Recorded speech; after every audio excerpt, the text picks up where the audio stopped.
Здравейте, приятели! Днес ще ви представя урок "Направи си сам" на тема археология. Ще използваме тези керамични магнитчета, които сте си купили от нашия център, и ще научим повече за археологията и ще си направим няколко творчески задачи с тях.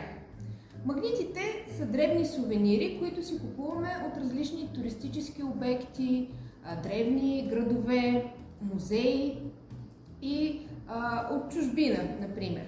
Те винаги имат изображение на конкретното място или снимка, или изобразяват нещо характерно за тях като символ.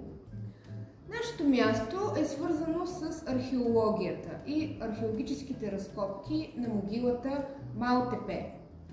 Също така в образователната ни програма ние говорим за глината и керамиката като част от човешката история, култура, изкуства и ежедневие. За археолозите керамичните съдове са най-често откривания артефакт.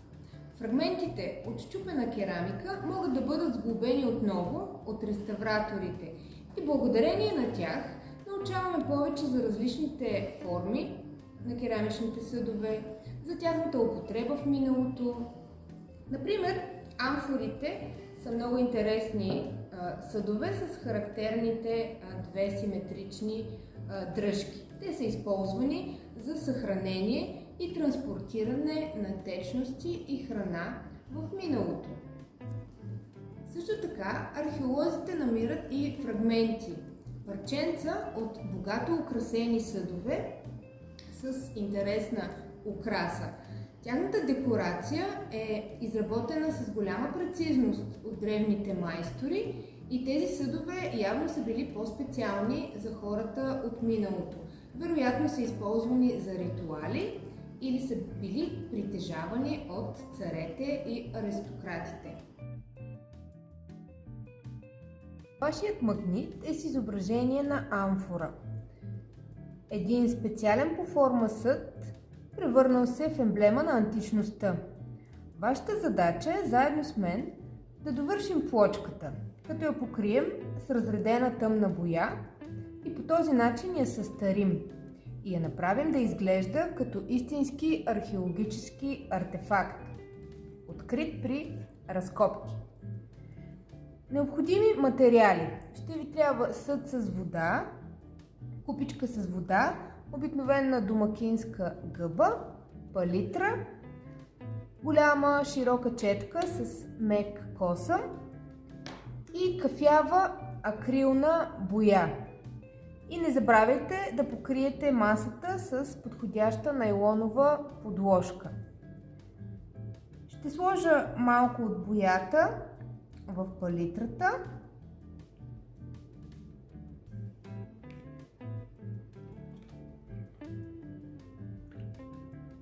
И с повече вода ще я разредя и ще започна да покривам плочката, като внимавам хубаво да влезе от боята в контурите, в длъбнатите контури и буквичките.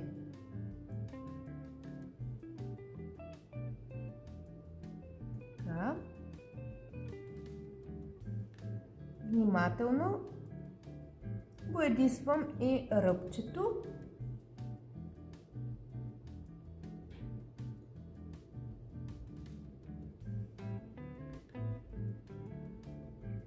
Така, покрих плочката с кафява тъмна боя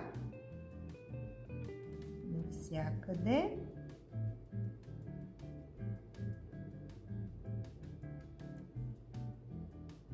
И още преди да е съвсем изсъхнала боята, с мокра гъбичка и изтискана, ще избърша внимателно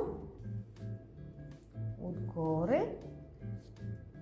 По този начин махам излишната боя и тъмната кафява боя остава само в контурите като по този начин подчертава силуета, рисунката и буквите.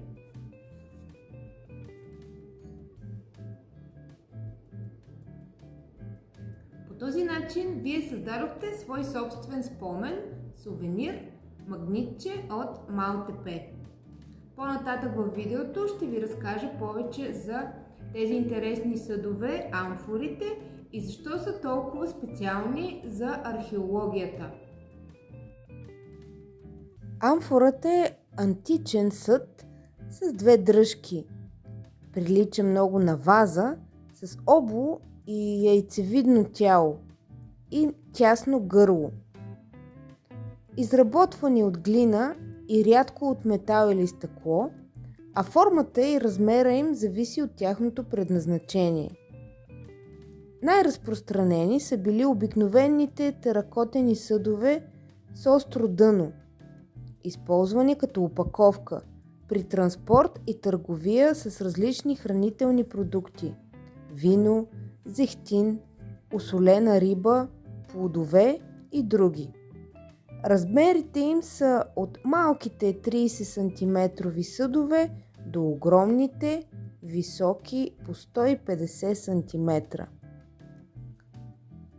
Луксозните, изящно изрисувани амфори били давани като награди при спортни състезания, пълни с скъп зехтин. Също били поставени за украса на трапезите на богатите граждани. От сребърните или златни съдове царете и владетелите пиели вино по време на пиршества. Красивия силует на амфорите и специфичната им форма ги превръща в символ на античността. Тези съдове са безценен източник на информация за археолозите. Благодарение на тях можем да проследим възхода на художествените умения на майсторите занаятчии в миналото. Можем да разберем развитието на търговията с ценни стоки и продукти. Научаваме за огромната роля на керамиката в живота на хората в древността.